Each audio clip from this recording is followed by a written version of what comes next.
الشيطان الرجيم بسم الله الرحمن الرحيم ومكروا ومكر الله والله خير الماكرين إذ قال الله يا عيسى إني متوفيك ورافعك إلي ومطهرك من الذين كفروا وجاعل الذين اتبعوك فوق الذين كفروا إلى يوم القيامة ثم إلي مرجعكم فأحكم بينكم فيما كنتم فيه تختلفون صدق الله العلي العظيم. بات یہ چل رہی تھی کہ عیسیٰ علیہ السلام کی لوگ بہت کم ماننے والے تھے. ماننے والے کی تعداد 12 تھی یا 29 تھی. وہ پیچھے واقعہ شاید یاد ہو. قال الحواریون نحن انصار اللہ. جب عیسیٰ علیہ السلام نے آواز دی کون ہے کہ میری مدد کرے، تو مدد تو در حقیقت اللہ تعالیٰ ہی کرنے والے ہیں، لیکن ظاہری اسباب کی طرف سے بندہ کہتا ہے کہ کون ہے میری مدد کرنے والا. تو اس کی میں نے آپ کو ایک مثال بھی دی تھی. جس طرح بندہ روزی کماتا ہے، تجارت کرتا ہے، رزق دینے والی ذات اللہ کی ہے، لیکن اسباب تو انسان کی ضرورت ہے تو انسان اس کو کرتا ہے. اس میں سے چند ایک حواری وہ آ گئے. انہوں نے یہ کہا کہ ہم آپ کے ساتھ معاونت کریں گے، ہم اللہ کی اور آپ کی اتباع کرتے ہیں، اللہ و آپ کے مانتے ہیں. تو عیسیٰ علیہ السلام نے ہی دعا کی، یا اللہ جو چیز بھی آپ نے مجھ پر نازل کی ہے ان لوگوں نے وہ اس پر ایمان لایا، وہ اس کو مانتے ہیں اور مجھے بھی رسول مانتے ہیں، تو گواہ ہو جانا، ان کو بھی جنت میں جگہ دینا. وَمَكَرُوا وَمَكَرَ اللَّهُ. اس کا مکر جو ہم یہ کہتے ہیں نا وَمَكَرُوا وَمَكَرَ اللَّهُ، انہوں نے بھی مکر کیا اور اللہ پاک نے بھی مکر کیا. ایک عام لفظ ہے جس کو ہم خود سرکی میں کہتے ہیں یا اردو میں کہتے ہیں، یا ہم کہتے ہیں بھی جس طرح سرکی میں چاہتے ہیں اے مکر کی طبع. اے مکر مراد نہیں ہے، یہ والا مکر مراد نہیں ہے. اردو والے کہتے ہیں یہ مکر کر رہا ہے، یعنی چال باز دھوکہ ہم دے رہے ہیں، لیکن اس سے مراد عربی والا مکر ہے. اس کا مطلب ہے کہ خفیہ تدبیر کرنا، چاہے تدبیر اچھی ہو چاہے بری ہو. اللہ رب العزت نے بھی تدبیر کی اور ان لوگوں نے بھی تدبیر کی.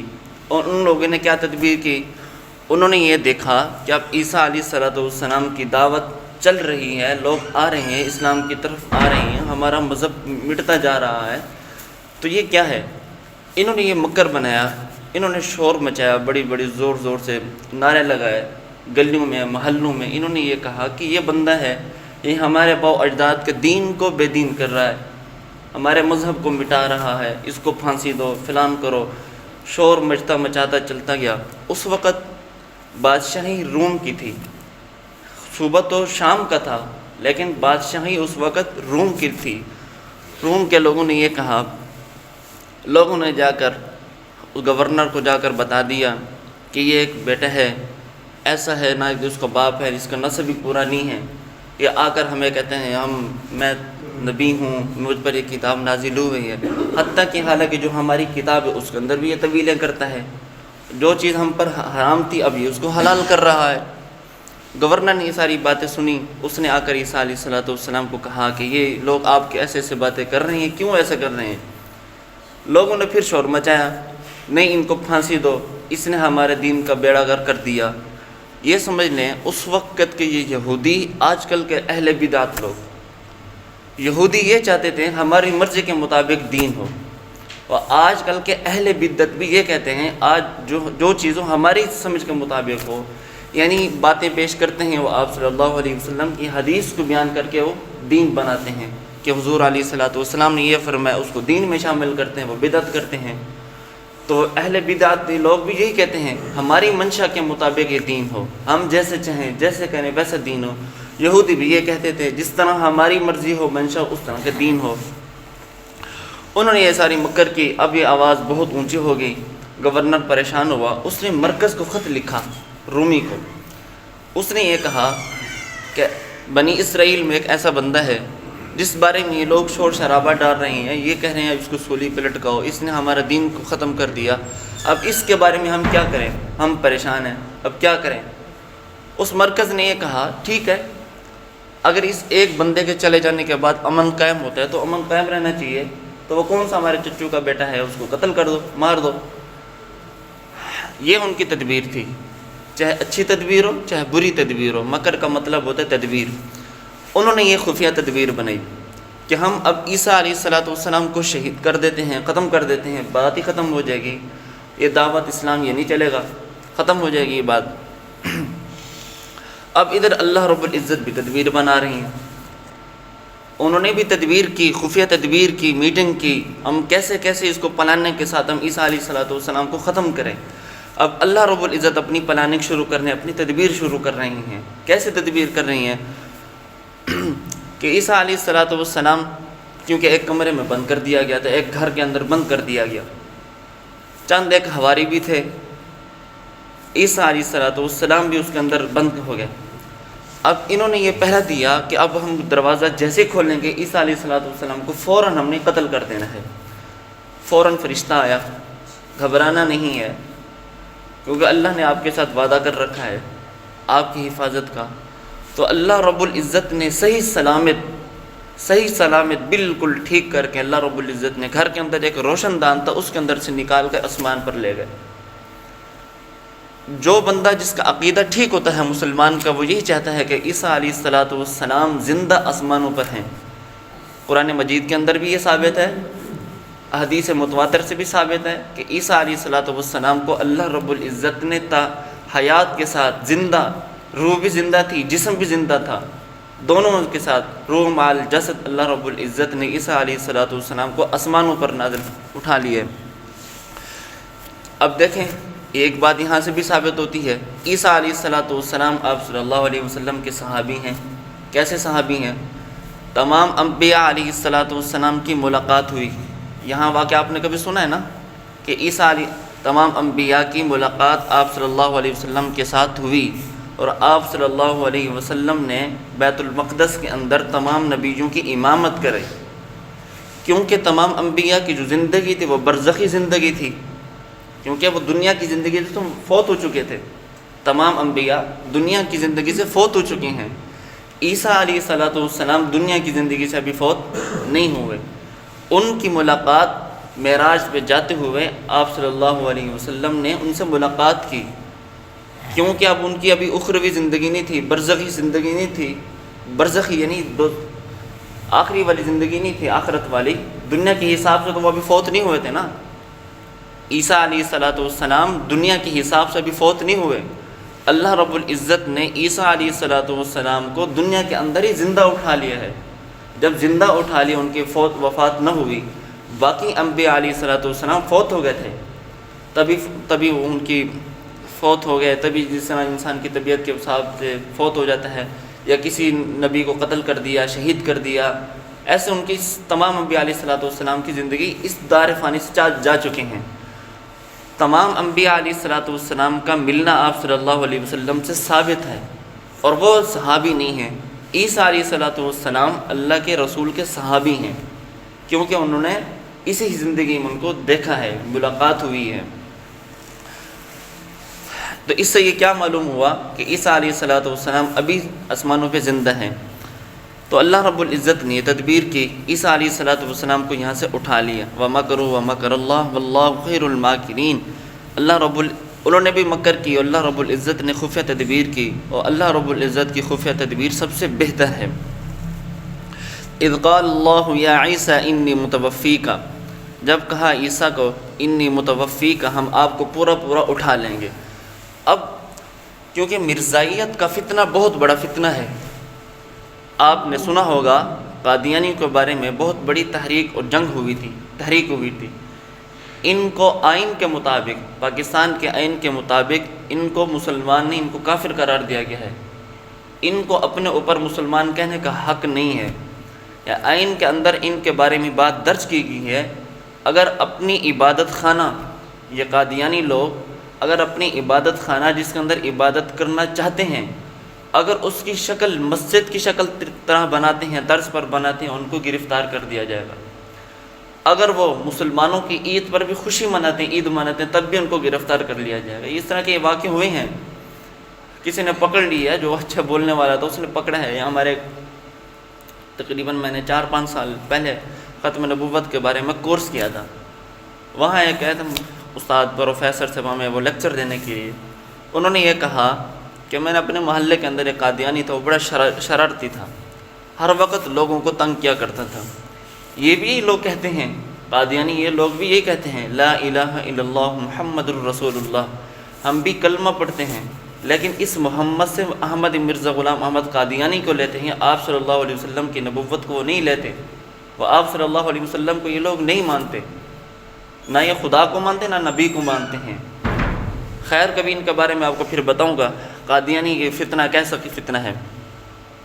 تو اس پروفیسر نے یہ کہا، کیونکہ مجھے یقین تھا، آئین کے مطابق مجھے سب کچھ یاد تھا، قادیانی کے بارے میں یہ لکھا جا چکا ہے، اگر وہ مسلمان کی طرز عمل پر وہ کام کرتے ہیں، یعنی مسلمان جس طرح وہ مسجد بناتے ہیں یا وہ تہوار مناتے ہیں عید کا، اگر یہ لوگ کریں گے تو ان کی گرفتاری ہوگی۔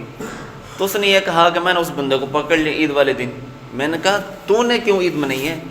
عید تو آج مسلمانوں کی ہے، مسلمانوں نے ایک ماہ روزے رکھے ہیں، اللہ رب العزت نے ان پر ایک عید نازل کی، عید دی، ان کو عیدی خوشی دی، تو تمہارے لیے کون سی خوشی ہیں؟ تمہارے آئین کے مطابق تو یہ کہا گیا ہے، اگر یہ تمہاری عید پر یہ بھی عید منے تو ان کو گرفتاری ہے۔ انہوں نے ان کو نمبر بتایا کہ یہ اس آئین کے مطابق تم باغی ہے۔ تو عدالت میں فیصلہ چلا، تو ججوں نے کہا کہ یار چھوڑ دو، یہ چھوٹا سا معاملہ ہے۔ خیر یہ ایک بہت بڑی یہ بھی بات تھی، قادیانی کا ایک بہت بڑا فتنہ ہے، یہ اپنی حرکتوں سے باز نہیں آتے۔ اگر یہاں اس ملک میں اتنا کام نہیں کر رہے تو بیرون ممالک میں بہت زیادہ کام کر رہے ہیں، لوگوں کو یہاں لالچ دے کر پیسے دے کر بھیج دیتے ہیں، وہاں پر احمدی بنا دیتے ہیں، لوگ دل میں خوش ہوتے ہیں کہ ہم اوپر سے تو احمدی ہیں، اندر سے تو محمدی ہیں۔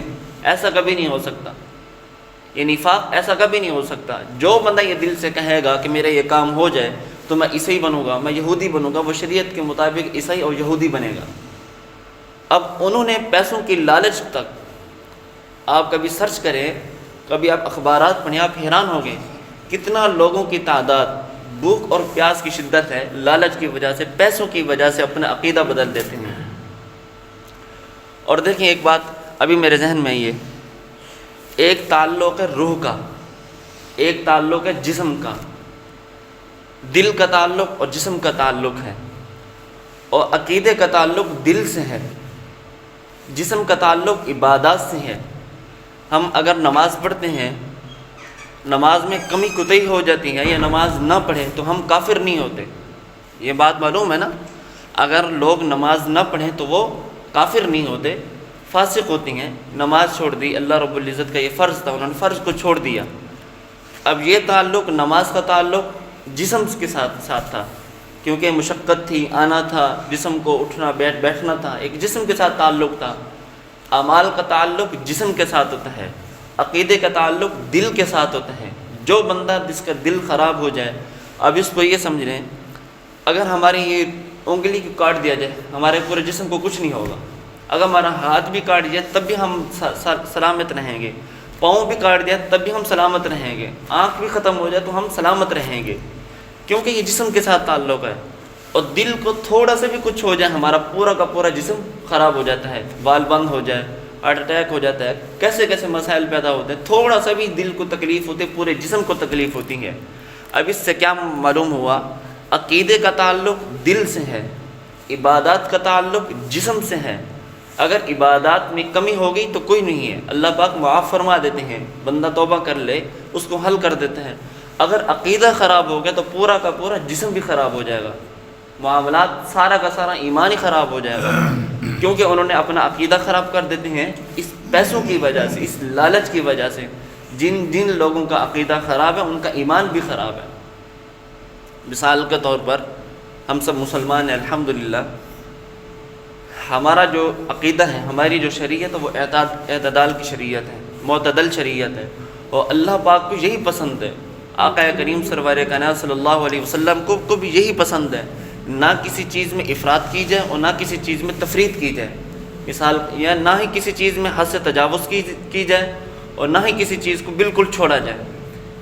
کسی لوگ نے کیا کیا کیا درباروں پہ چڑھا ہوئے، یعنی کہ بدعات کو شروع کر دیا، اپنا عقیدہ خراب کر دیا، اور کسی نے معاویہ رضی اللہ تعالیٰ عنہ کی جنگ کو کر دیا، حضرت علی رضی اللہ تعالیٰ عنہ خدا ماننا شروع کر دیا، اللہ رب العزت پر بہتان باندھنا شروع کر دیا، یعنی ایسے گھڑے ایسی باتوں میں اندر چلے گئے، حد سے تجاوز کی، یہاں تک کہ وہ اپنا ایمان اور عقیدہ بھی خراب کر دیا۔ اور یہ لوگ بھی فتنہ میں بڑھ کر اپنے پیسوں کی لالچ کی وجہ سے اپنے دل کو خراب کیا، عقیدہ خراب کر دیا۔ اب عقیدے کی خرابی کی وجہ سے ایمان بھی ان کا خراب ہو گیا۔ ٹائم بہت زیادہ ہو گیا، چلو یہ بات ختم کرتا ہوں۔